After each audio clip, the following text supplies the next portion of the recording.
hope that you have enjoyed your flight. Bonjour, konnichiwa. Hola, yo me llamo Lucero y estudio francés en el CELA. ぜひブザンソンに来てください。 Le CELA, pour moi, c'est un endroit où on peut apprendre et faire beaucoup d'amis. J'ai amélioré ma langue française mieux qu'avant. C'est aussi la francophonie et il y a aussi beaucoup de nationalités. C'est un espace bienveillant. C'est la deuxième maison. Le CELA, une aventure byzantine. Un podcast coproduit par Radio Campus Besançon et le CELA, le Centre de linguistique appliquée de l'Université Marie et Louis Pasteur. Avec les voix d'Evelyne Bérard, directrice du CELA entre 1987 et 1993, puis de 2008 à 2013, et de Carlos Tabernero à la direction de 2022 à 2025. Épisode 1, les fondations. Je vous en prie, entrez, installez-vous.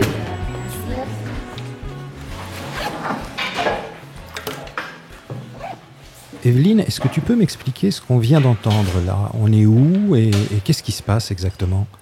Alors on est au 47 rue Mèchevent. C'est une classe de français pour des étudiants étrangers qui apprennent le français à Besançon. Et on est donc au 47 rue Mèchevent, au centre de linguistique appliquée qui se trouve au centre-ville. C'est une ancienne école primaire. Bernard Quémada, le professeur Quémada, linguiste, a créé 2 entités, un centre de recherche sur le vocabulaire et le centre de linguistique appliquée dans ses locaux. Avant, il y avait déjà une grande tradition d'accueil des étudiants étrangers et il y avait un institut de langue et de civilisation française. Et puis, moi, j'ai trouvé un prospectus pour des cours spéciaux pour étudiants étrangers qui datent de 1933-1934. C'est vraiment quelque chose qui est enraciné à Besançon.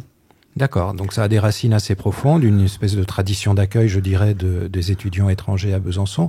Il n'en demeure pas moins que l'acte officiel de naissance du CELA, c'est 1958.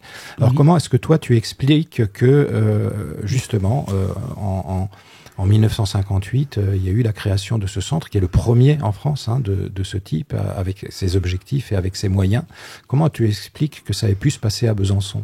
Je crois que Bernard Quémada était quelqu'un qui avait beaucoup d'initiatives et qui a tout de suite vu qu'on pouvait tirer parti des techniques, des technologies, en particulier du laboratoire de langue, puisqu'il y a eu le premier laboratoire de langue à Besançon, de l'audiovisuel, avec des méthodes qui étaient faites centrées sur l'oral, avec un magnétophone et un lecteur d'images fixes.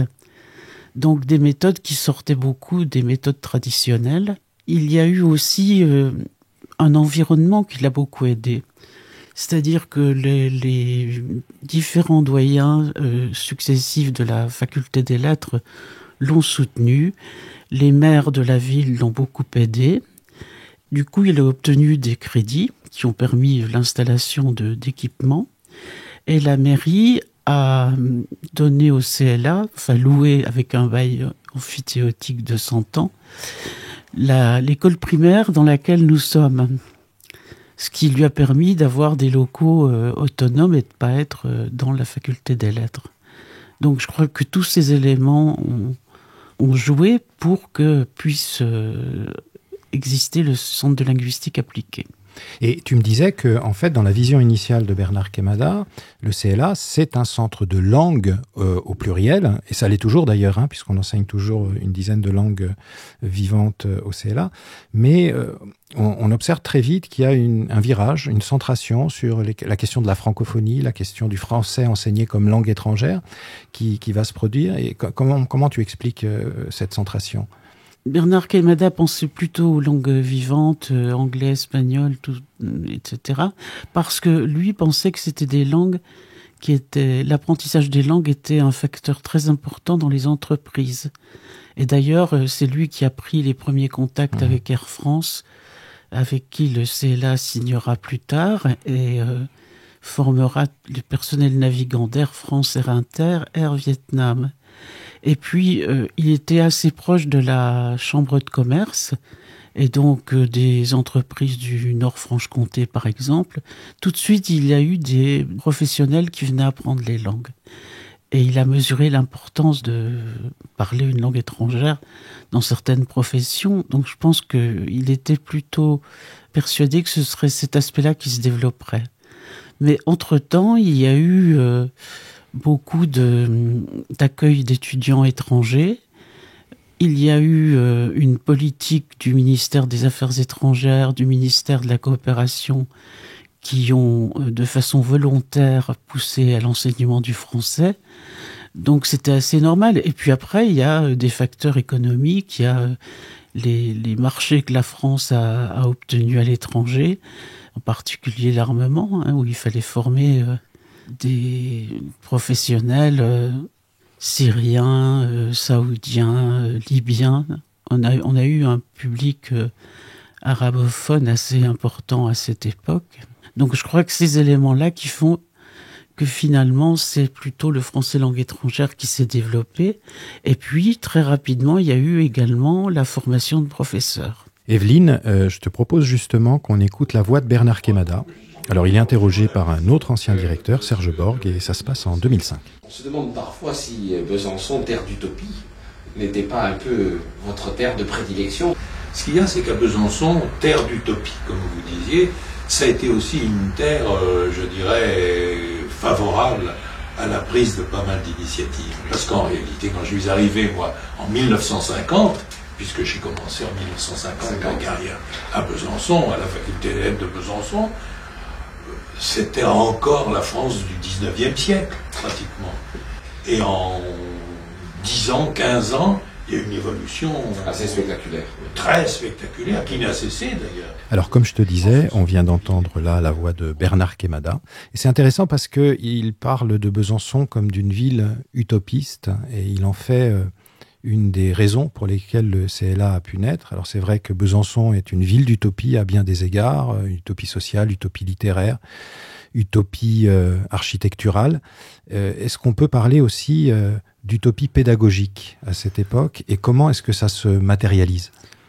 Mais je crois qu'il parle d'utopie parce que, en fait, c'est une ville où il y a beaucoup de choses qui sont possibles et il prend son cas en exemple. Utopie pédagogique, oui, parce que on sort des méthodes d'apprentissage des langues traditionnelles où on écrit, où on lit et où on parle très peu. Donc il y a cette utopie qui est de faire de la langue quelque chose de vivant et pas quelque chose qui est un livre. Hein. Donc on peut parler d'utopie sur ce plan-là. Et puis aussi de villes de rencontres. Parce que Bernard Quémada va faire venir en été beaucoup de spécialistes de linguistique dans des séminaires.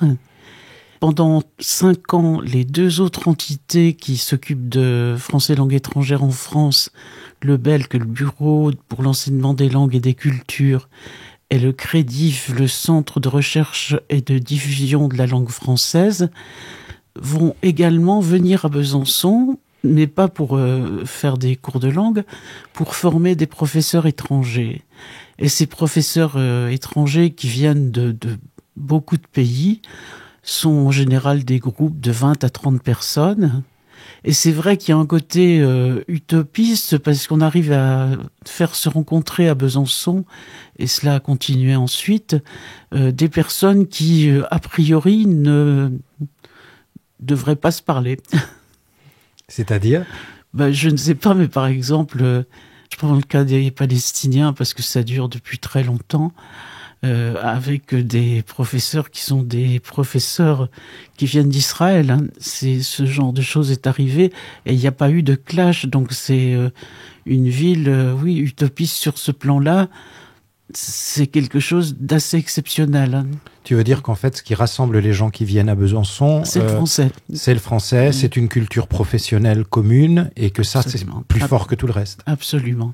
Parmi les gens qui viennent à ce moment-là, est-ce qu'il y a des grands noms de la linguistique ? Dans les grands noms, on peut citer Barthes, On peut citer Robert Galisson, qui a beaucoup publié en français langue étrangère. On peut citer aussi Martinet. Et c'est important parce que c'est de la formation continue. Mais parallèlement, il va y avoir la construction d'une licence de français appliquée à l'enseignement du français à l'étranger. Ça justifie aussi ce terme de linguistique appliquée, puisqu'on est dans quelque chose qui est extrêmement pratique. On sort de la littérature, on sort de l'apprentissage traditionnel. D'accord. Donc en fait, on peut dire que Quémada, il a construit un objet, un champ, la linguistique appliquée, qui est totalement en phase en fait avec les évolutions de la société, les évolutions de l'économie à cette époque-là. Et donc Bernard Quémada, à un moment, il va sortir du champ, il va s'en aller, il va aller vivre d'autres aventures ailleurs. Et qu'est-ce qui se passe à ce moment-là ? Donc à ce moment-là, Bernard Quémada recrute comme assistant Georges Zasque, et comme le raconte Bernard Quémada sur le quai de la gare de Toulon. C'est assez cocasse. Et Georges Zasque va avoir le premier poste d'assistant en linguistique appliquée. Et il va devenir directeur du CLA et former une équipe aussi avec des personnes qui vont beaucoup compter par la suite, Jacques Monredon, Rémi Porquier, etc. Donc faire vivre ce diplôme de licence. Alors donc, à cette époque, fin des années 60, début des années 70, qui sont exactement les publics du CLA et qu'est-ce que ces publics viennent y chercher ? D'abord, il y a des étudiants qui viennent du monde entier, de tous les continents. Ensuite, il y a peut-être plusieurs catégories. Il y a des étudiants qui viennent apprendre le français pour poursuivre leurs études en France. Il y a des étudiants qui viennent boursiers d'entreprise, boursiers de gouvernement pour maîtriser le français. Et puis, il y a aussi une catégorie qui est plus amusante parce que souvent, quand on demande à un étudiant pourquoi vous apprenez le français, la réponse c'était pour le plaisir. Donc, c'est tous les étudiants qui viennent parce qu'ils ont envie de connaître la France, envie de connaître le français, amoureux de la littérature, amoureux de l'architecture, de différentes choses. Et c'est une troisième catégorie qui existe bien aussi. Donc l'apprentissage est lié au plaisir. Il y aura quelques années plus tard une méthode qui va s'appeler Avec plaisir, d'ailleurs, oui, qui concrétisera un peu tout ça. Alors c'est peut-être là qu'on rejoint la notion d'utopie pédagogique dont on parlait tout à l'heure. Donc on est au début des années 70, juste après ce moment de 68 qui a bouleversé et changé beaucoup de choses dans la société française, changé peut-être le rapport entre le maître et l'élève, le professeur et l'étudiant, changer le rapport au savoir, changer aussi la langue qu'on enseigne. Donc peut-être qu'à ce moment-là, la société française, elle est prête à vivre une utopie pédagogique, justement, telle que celle que le CLA peut proposer. Mais ça, je te propose qu'on en parle la prochaine fois, parce que c'est une étape importante de l'aventure du CLA. Absolument. Et c'est l'éclosion de beaucoup de choses. Merci beaucoup, Evelyne. Le CLA, une aventure byzantine. Un podcast coproduit par Radio Campus Besançon et le CLA, le Centre de linguistique appliquée de l'Université Marie et Louis Pasteur.